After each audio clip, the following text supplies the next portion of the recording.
Every year, the average American consumes over 100 pounds of added sugar. That is roughly the weight of a large dog, consumed annually by every man, woman, and child. This level of intake is a modern anomaly. For nearly 10,000 years, sugar was an exotic curiosity, a substance too rare and too expensive to ever be considered a staple food.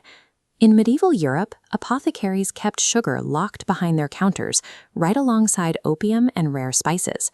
Doctors prescribed it in tiny, costly doses to treat everything from stomach ailments to depression. This extreme rarity established a baseline of human desire. Sugar became a marker of elite status, creating a demand that would eventually pull the global economy into a different orbit. That demand began with a grass from the jungles of New Guinea.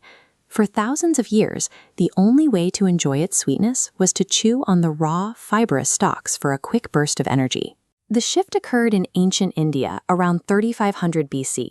Farmers discovered that by crushing the cane and boiling the juice, they could create transportable crystals.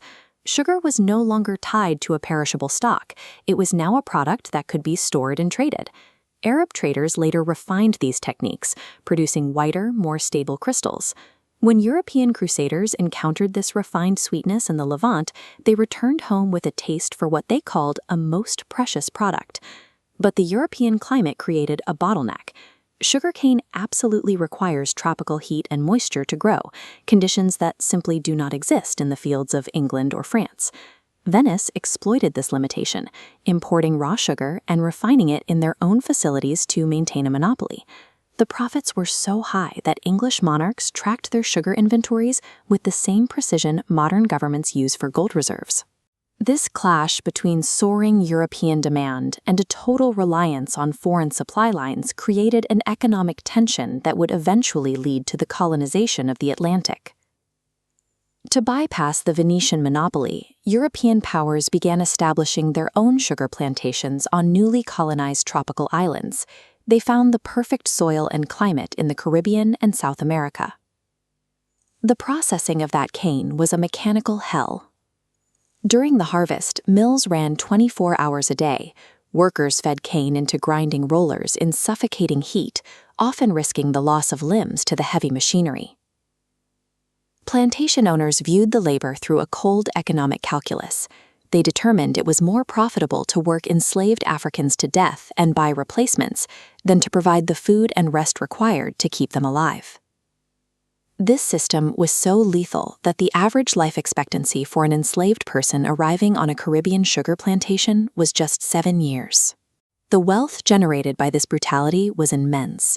Sugar profits built the mansions of London and Paris, funded national navies, and served as the backbone of the Atlantic Triangle trade. Sugar provided the primary economic incentive for the entire transatlantic slave trade, turning human exploitation into a massive engine of global profit. The horrors of the plantation system eventually triggered their own collapse. In 1791, enslaved workers in Haiti launched the most successful slave revolt in history, burning the sugar fields and winning their independence. The loss of Haiti broke the French sugar supply. Napoleon, realizing he could no longer afford to maintain a massive American empire without that revenue, was forced to sell the Louisiana Territory to the United States. Facing a British naval blockade, Napoleon pivoted to a domestic source, the sugar beet. This scientific shift broke the ancient monopoly held by tropical cane, causing global sugar prices to drop for the first time in centuries. Cheap sugar arrived just as the Industrial Revolution began. British factory owners found that heavily sweetened tea could make the bitter, low-quality beverages of the working class palatable. Sugar provided the fast, cheap calories needed to keep laborers moving through 12-hour shifts. Industrialists favored it because it kept the workforce productive without the expense of providing substantial meals. Sugar transitioned from a tool of colonial enslavement to the unofficial, addictive fuel of industrial capitalism. By the early 20th century, sugar had moved from a calorie fix for workers to the core ingredient of the burgeoning consumer food industry. Brands like Coca-Cola and candy manufacturers began selling sugar on a scale previously unseen. As early as the 1960s, internal industry research identified strong links between this rising sugar consumption and heart disease. Instead of releasing the data, the sugar industry chose to protect its market. In 1967, they paid 3 Harvard scientists to publish a review that downplayed sugar's role in heart disease and shifted the blame entirely to dietary fat. This study, published in one of the world's most prestigious medical journals, effectively pointed the finger at fat for the next 30 years.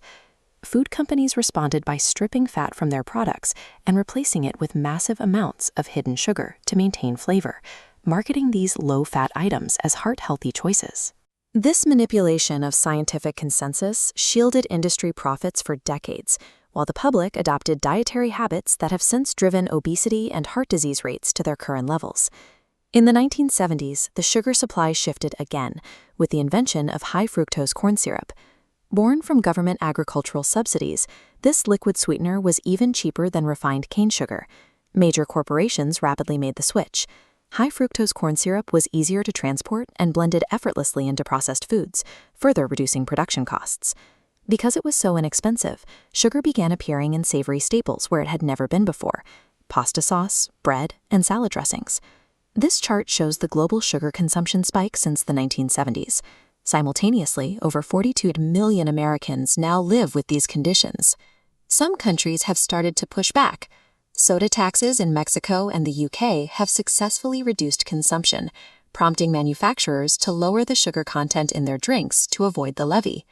A 10,000-year-old grass from a jungle in New Guinea became a tool for empires, a fuel for industry, and a defining influence on the health of the modern world.